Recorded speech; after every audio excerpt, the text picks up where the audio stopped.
3 tahun lamanya orang tinggal aman, dengan tidak ada perang antara Aram dan Israel. Pada tahun yang ketiga, pergilah Yosafat, Raja Yehuda, kepada Raja Israel. Berkatalah Raja Israel kepada pegawai-pegawainya, "Tahukah kamu bahwa Ramot Gilead sebenarnya milik kita? Tetapi kita tinggal diam saja dan tidak merebutnya dari tangan Raja Negeri Aram." Lalu katanya kepada Yosafat, "Maukah engkau pergi bersama-sama aku untuk memerangi Ramot Gilead?" Jawab Yosafat kepada Raja Israel, "Kita sama-sama, aku dan engkau, rakyatku dan rakyatmu, kudaku dan kudamu." Tetapi Yosafat berkata kepada Raja Israel, "Baiklah, tanyakan dahulu firman Tuhan." Lalu Raja Israel mengumpulkan para nabi, kira-kira 400 orang banyaknya. Kemudian bertanyalah ia kepada mereka, "Apakah aku boleh pergi berperang melawan Ramot Gilead, atau aku membatalkannya?" Jawab mereka, "Majulah, Tuhan akan menyerahkannya ke dalam tangan raja." Tetapi Yosafat bertanya, Tidak adakah lagi di sini seorang nabi Tuhan, supaya dengan perantaranya kita dapat meminta petunjuk? Jawab Raja Israel kepada Yosafat, "Masih ada seorang lagi yang dengan perantaraannya dapat diminta petunjuk Tuhan. Tetapi aku membenci dia, sebab tidak pernah ia menubuatkan yang baik tentang aku, melainkan malapetaka. Orang itu ialah Mika bin Yimla." kata Yosafat. Janganlah raja berkata demikian. Kemudian Raja Israel memanggil seorang pegawai istana. Katanya, "Jemputlah Mika bin Yimla dengan segera." sementara Raja Israel dan Yosafat, Raja Yehuda, duduk masing-masing di atas tahtanya dengan pakaian kebesaran di suatu tempat pengirikan di depan pintu gerbang Samaria. Sedang semua nabi itu bernubuat di depan mereka.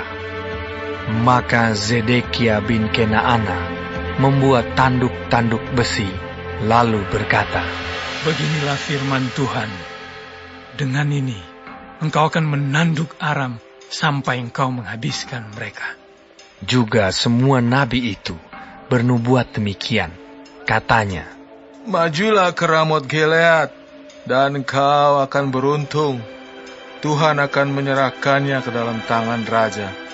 Suruhan yang pergi memanggil Mikha itu berkata kepadanya, "Ketahuilah, nabi-nabi itu sudah sepakat meramalkan yang baik bagi raja. Hendaklah engkau juga berbicara seperti salah seorang daripada mereka dan meramalkan yang baik." Tetapi Mikha menjawab, Demi Tuhan yang hidup, sesungguhnya apa yang akan difirmankan Tuhan kepadaku, itulah yang akan kukatakan. Setelah ia sampai kepada raja, bertanyalah raja kepadanya, "Mika, apakah kami boleh pergi berperang melawan Ramot Gilead, atau kami membatalkannya?" Jawabnya kepadanya, Majulah, dan engkau akan beruntung, sebab Tuhan akan menyerahkannya ke dalam tangan raja. Tetapi raja berkata kepadanya, "Sampai berapa kali aku menyuruh engkau bersumpah, supaya engkau mengatakan kepadaku tidak lain dari kebenaran demi nama Tuhan?" Lalu jawabnya, Telah kulihat seluruh Israel bercerai-berai di gunung-gunung, seperti domba-domba yang tidak mempunyai gembala. Sebab itu, Tuhan berfirman, mereka ini tidak punya Tuhan. Baiklah masing-masing pulang ke rumahnya dengan selamat. Kemudian Raja Israel berkata kepada Yosafat, "Bukankah telah kukatakan kepadamu, tidak pernah ia menubuatkan yang baik tentang aku, melainkan hanya malapetaka?" Kata Mikha, Sebab itu, dengarkanlah firman Tuhan. Aku telah melihat Tuhan sedang duduk di atas tahtanya, dan segenap tentara surga berdiri di dekatnya, di sebelah kanannya dan di sebelah kirinya. Dan Tuhan berfirman, siapakah yang akan membujuk Ahab untuk maju berperang supaya ia tewas di Ramot Gilead? Maka yang seorang berkata begini, yang lain berkata begitu. Kemudian tampillah suatu roh, lalu berdiri di hadapan Tuhan. Ia berkata, "Aku ini akan membujuknya." Tuhan bertanya kepadanya, "Dengan apa?" Jawabnya, "Aku akan keluar dan menjadi roh dusta dalam mulut semua nabinya." Ia berfirman, "Biarlah engkau membujuknya, dan engkau akan berhasil pula. Keluarlah dan perbuatlah demikian. Karena itu, sesungguhnya Tuhan telah menaruh roh dusta ke dalam mulut semua nabimu ini, sebab Tuhan telah menetapkan untuk menimpakan malapetaka kepadamu." Sesudah itu, tampillah Zedekia bin Kenaana. Ditamparnyalah pipi Mika, serta berkata, Mana boleh roh Tuhan pindah daripadaku untuk berbicara kepadamu? Tetapi Mika menjawab, "Sesungguhnya engkau akan melihatnya pada hari engkau lari dari satu kamar ke kamar yang lain untuk menyembunyikan diri." Berkatalah Raja Israel, Tangkaplah Mika, bawa dia kembali kepada Amon penguasa kota dan kepada Yoas anak raja.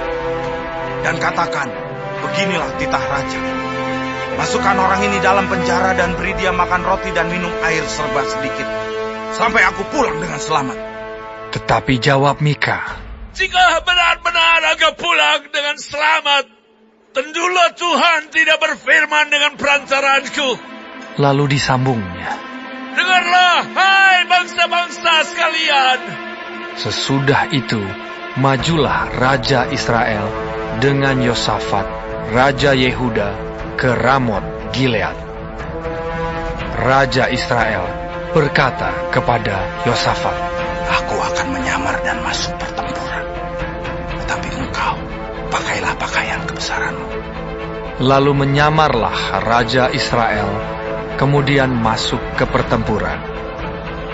Adapun Raja negeri Aram telah memberi perintah kepada para panglima pasukan keretanya, 32 orang banyaknya. Demikian, Janganlah kamu berperang melawan sembarang orang, melainkan melawan Raja Israel saja. segera sesudah para panglima pasukan kereta itu melihat Yosafat, mereka berkata, Itu pasti Raja Israel. Lalu majulah mereka untuk menyerang dia. Tetapi Yosafat berteriak. Segera sesudah para panglima pasukan kereta itu melihat bahwa dia bukanlah Raja Israel, maka undurlah mereka daripadanya. Tetapi seseorang menarik panahnya dan menembak dengan sembarangan saja dan mengenai Raja Israel di antara sambungan baju zirahnya. Kemudian ia berkata kepada pengemudi keretanya, Putar, bawa aku keluar dari pertempuran, sebab aku sudah luka. Tetapi pertempuran itu bertambah seru pada hari itu, dan raja tetap ditopang berdiri di dalam kereta berhadapan dengan orang Aram itu, sampai ia mati pada waktu petang. Darahnya mengalir dari lukanya ke dalam palung kereta. Kira-kira pada waktu matahari terbenam, terdengarlah teriakan di sepanjang barisan tentara itu. Masing-masing ke kotanya, masing-masing ke negerinya. Raja sudah mati. Maka pulanglah mereka ke Samaria. Lalu mereka menguburkan raja di Samaria. Ketika kereta itu dicuci di tepi telaga Samaria, maka darah raja dijilat anjing. Sedang perempuan-perempuan sundal mandi di tempat itu, sesuai dengan firman Tuhan yang telah diucapkannya.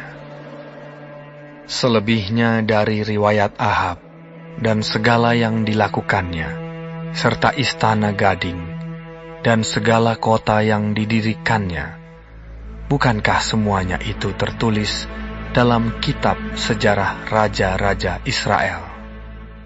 Demikianlah Ahab mendapat perhentian bersama-sama dengan nenek moyangnya.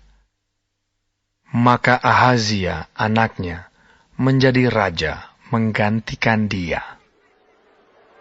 Yosafat, anak Asa, menjadi raja atas Yehuda dalam tahun keempat zaman Ahab, raja Israel. Yosafat berumur 35 tahun pada waktu ia menjadi raja, dan 25 tahun lamanya ia memerintah di Yerusalem. Nama ibunya ialah Azubah, anak Silhi. Ia hidup mengikuti jejak Asa ayahnya. Ia tidak menyimpang daripadanya dan melakukan apa yang benar di mata Tuhan. Hanya bukit-bukit pengorbanan tidak dijauhkan. Orang masih mempersembahkan dan membakar korban di bukit-bukit itu. Dan Yosafat hidup dalam damai dengan Raja Israel. Selebihnya dari riwayat Yosafat dan kepahlawanan yang dilakukannya dan bagaimana ia berperang, bukankah semuanya itu tertulis dalam kitab sejarah raja-raja Yehuda? Dan sisa pelacuran bakti yang masih tinggal dalam zaman Asa, ayahnya, dihapuskannya dari negeri itu. Tidak ada raja di Edom. Karena itu, yang menjadi raja ialah seorang kepala daerah. Yosafat membuat kapal-kapal Tarsis untuk pergi ke Ofir mengambil emas. Tetapi kapal-kapal itu tidak jadi pergi ke sana, sebab kapal-kapal itu pecah di Ezion Geber. Pada waktu itu, Ahazia, anak Ahab, berkata kepada Yosafat, "Baiklah, anak buahku pergi bersama-sama anak buahmu dengan kapal-kapal itu." Tetapi Yosafat tidak mau. Kemudian Yosafat mendapat perhentian bersama-sama dengan nenek moyangnya, dan ia dikuburkan di samping nenek moyangnya di kota Daud, bapa leluhurnya. Maka Yoram anaknya menjadi raja menggantikan dia. Ahazia anak Ahab menjadi raja atas Israel di Samaria dalam tahun ke-17 zaman Yosafat, raja Yehuda, dan ia memerintah atas Israel 2 tahun lamanya. Ia melakukan apa yang jahat di mata Tuhan, dan hidup menurut kelakuan ayahnya dan ibunya, dan Yerobeam bin Nebat, yang telah mengakibatkan orang Israel berdosa. Ia beribadah kepada Baal dan sujud menyembah kepadanya. Dan dengan demikian, ia menimbulkan sakit hati Tuhan, Allah Israel, tepat seperti yang dilakukan ayahnya.